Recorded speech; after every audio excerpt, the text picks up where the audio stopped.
Anthony Albanese has just announced his new look ministry, which he says will take us through the next 3 years of his government. Major changes include those who are in charge of the Attorney-General's Environment, Employment and Social Services portfolios. In a move that surprised no one, Anthony Albanese moved Tanya Plibersek on from Environment after a whole bunch of problems in that portfolio, including the saga over Tasmanian salmon farming or the nature positive laws.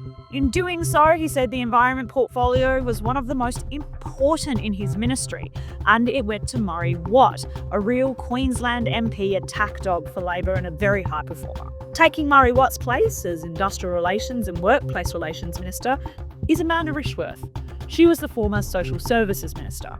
And taking Social Services was Tanya Plibersek. Many commentators are already seeing this as somewhat of a demotion, thanks to Albanese talking about how important the environment portfolio was. Social Services is also going to be a very complicated portfolio this year because the minister responsible will be in charge of implementing the foundational supports, this new system of health and education services that's going to be for people with milder disabilities that don't qualify for the NDIS. Haven't heard a lot about them? Neither have we. It's still a bit light on detail and it's likely to cost billions of dollars. And all of this, it's something that the states haven't even agreed to yet, which is a problem given that they're meant to fund the whole system on a 50-50 basis with the Commonwealth. Taking the Attorney-General's portfolio from Mark Dreyfus, who was booted from the ministry thanks to some in-faction brawling, was Michelle Rowland.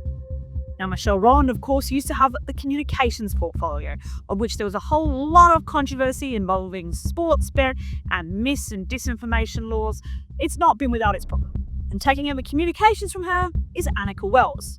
Anika Wells used to be the aged care minister, and aged care will now go to the fresh-faced MP, Sam Rae.